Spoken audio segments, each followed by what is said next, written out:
Front view of Garudasana Eagle Pose, starting from Tadasana Mountain Pose. My big toes are touching each other.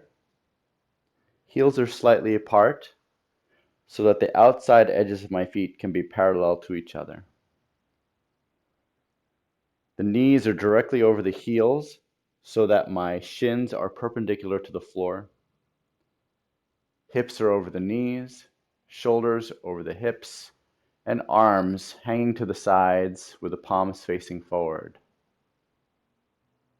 From here, I hinge at the knees to sit back while keeping the shins perpendicular to the floor.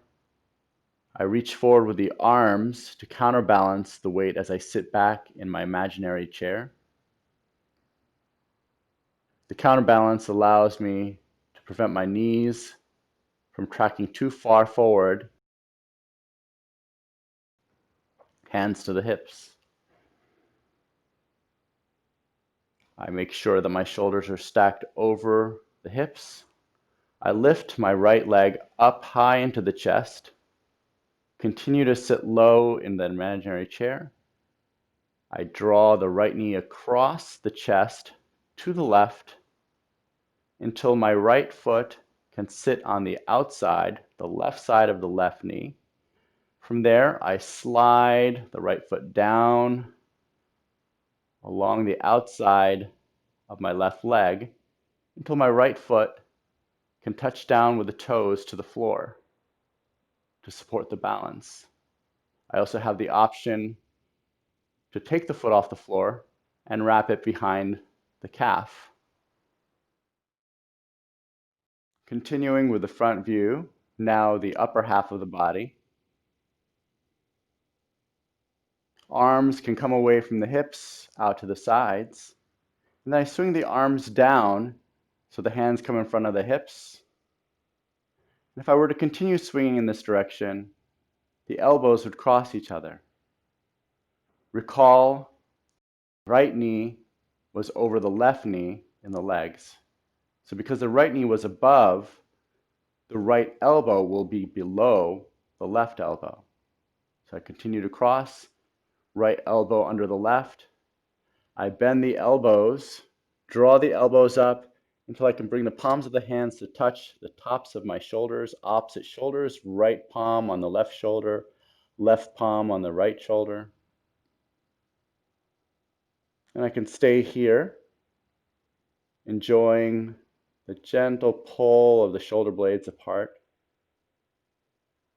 Nice stretch in the upper back. If I want more, I can release the hands from the shoulders, bring the forearms perpendicular to the floor, reaching the fingertips to the ceiling until the backs of the hands touch each other. If I want even more, I can reach the left arm forward a little bit, the forearm forward, and the right forearm back towards the face, making a little space so that now even the wrists can wrap around each other, continuing this spiraling shape. And maybe the right fingertips can touch the inside of the left palm. From here, I can reach the elbows even higher and away from the navel, reach the fingertips up and away from the face.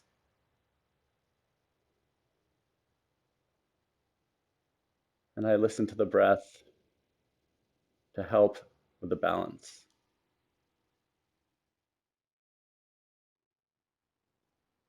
Side view of Garudasana Eagle Pose.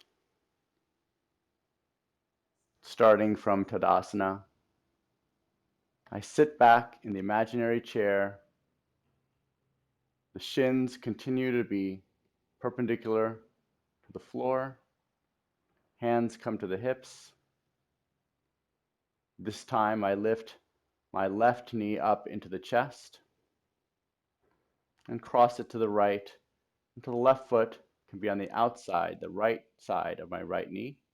And then I slide the left foot down along the outside of my right foot till the left foot can touch down onto the floor.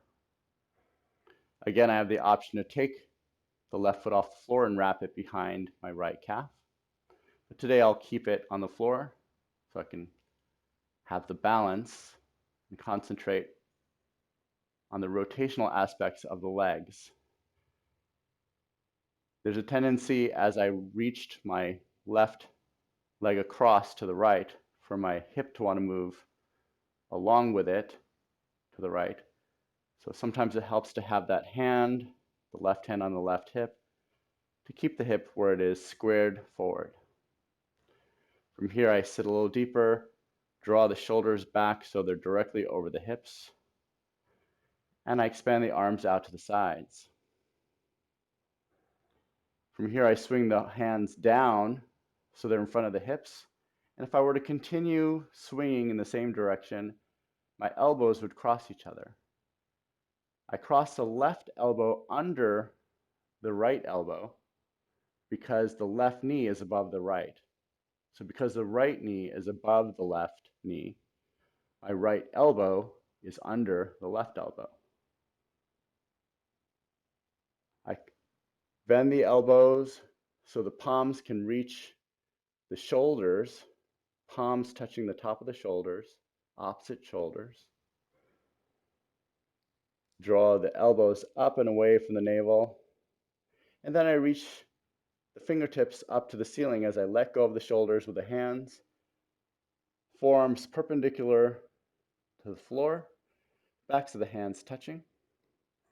If I want a little bit more spiral in the arms, I can draw the left arm towards the face, right arm away from the face so that the wrists can wrap around each other.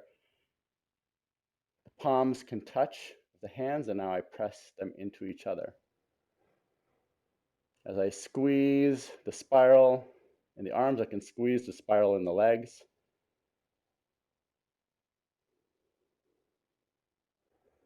And I listen to the breath to support my balance and stability.